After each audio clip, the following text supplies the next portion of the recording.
mais uma vez estamos para a nossa Evangelho Terapia, dando continuidade ao estudo do Evangelho segundo o Espiritismo. Na sequência, o capítulo 8, Bem-aventurados os que têm puro coração, com o item Pecado em pensamento, adultério. O que vem a ser adultério? Adultério não é só a parte de infidelidade, da parte conjugal, né, com relação à violação, né, a essa regra de fidelidade. Então a gente vem aqui trabalhar nesse item o adultério como sendo um mau pensamento, uma infidelidade às leis de Deus, né, ao cultivo de coisas que não são boas. Então tem até um dos mandamentos que a gente sabe que é não cometerás adultério. Isso então serve para todo pensamento, porque pensamento é ação. Então não é só que eu fiz alguma coisa errada, eu agi, mas só o fato de eu pensar já não é bom, né? Já não estou sendo pura de coração. Então o adultério nesse item tem que ser entendido de uma maneira mais geral, sendo o mal, o pecado, sendo os maus pensamentos. Então, a verdadeira pureza, né, o que nessa parte do Evangelho vem trazer para nós, não está só nos atos, mas também nos pensamentos. Pois quem tem o coração puro, nem sequer pensa no mal. Foi isso que Jesus quis dizer para nós nessa passagem. Aí a gente vai exemplificar uma coisa. Como é bem-aventurados os puros de coração, como foi trabalhado no item anterior, seria a bem-aventurança, uma grande felicidade daqueles que têm o coraçãozinho puro, limpo, né? Nós vamos dar um exemplo, como se a gente tivesse 5 latas.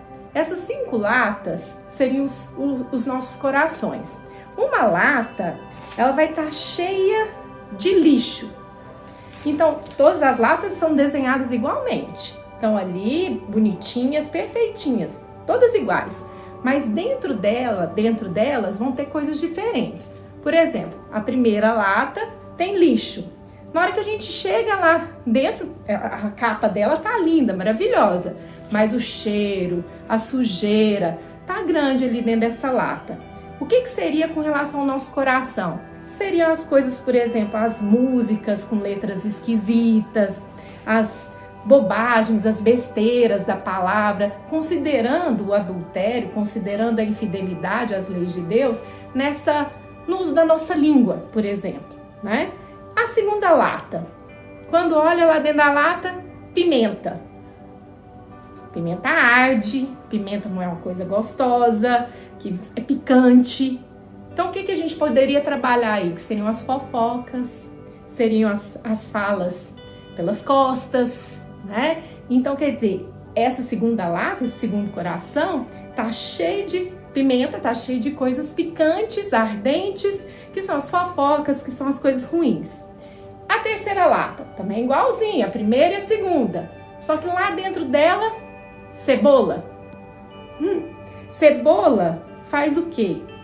Quando a gente casca uma cebola, a gente chora, não é? Então, a cebola, né, quando a gente casca, chora. Se eu falo coisas ruins, se eu penso mal, se eu falo coisas ruins para as pessoas, na minha família, com os meus irmãozinhos, com os meus coleguinhas, se eu faço eles chorarem, né? Então quer dizer que a minha lata, o meu coração tá cheio de cebola. Eu tô fazendo os outros chorarem, né? Ele não tá legal, não tá limpinho, não tá com coisa boa. A quarta lata, cheia de limão. Limão é doce? Não. Limão é azedo, bem azedo. Chupa um limão para ver. O limão, ele é azedo. Então, o que a gente pode comparar com esse azedume? As reclamações, as murmurações, né? Lamentação, reclamação de tudo, nada tá bom, né? Mesmo que as coisas estejam tudo bem em volta da gente, mas a gente só reclamando. Não queria que fosse isso, não queria que fosse assim. Então, esse meu coraçãozinho tá reclamando demais. Tá igual um limãozinho.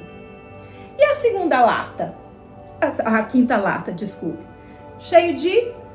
será que agora vai ter coisa boa? Vai ter. Olha, o que eu encontrei? Cheio de bala e bombom. Ai, até que enfim, então significa que a minha lata tá cheia de docinhos, coisas gostosas. Então tá cheio meu coraçãozinho de palavras doces, porque o doce, né, a palavra boa, quando a gente fala coisa boa, a gente adoça a vida, adoça as pessoas que estão ao nosso lado, né? A gente edifica, a gente adoça a alma do outro, além de adoçar a nossa própria alma. Então, o que a gente tem com esses exemplos dessas 5 latas? É como se fossem os nossos corações.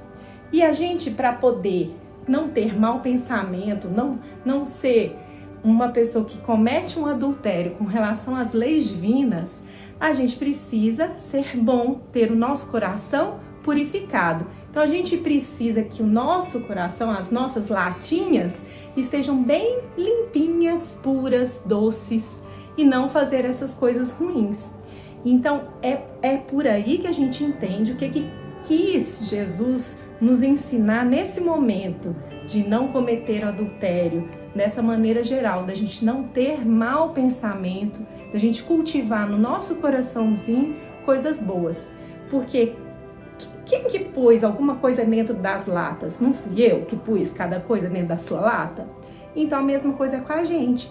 Cada um pode colocar dentro do seu coraçãozinho aquilo que quiser. A gente tem a livre escolha para fazer isso. Então eu quero colocar na minha lata, ou seja, no meu coraçãozinho, coisas que fazem os outros chorar, uma cebola, ou coisa muito azeda, que é só reclamação. Não quero. Eu quero colocar bala, bombom e ainda compartilhar disso tudo, que isso vai deixar todo mundo bem. Afinal de contas, é isso. O reino de Deus pertence a todos que querem os outros bem. Fazer o bem ao próximo, fazer o bem a todos.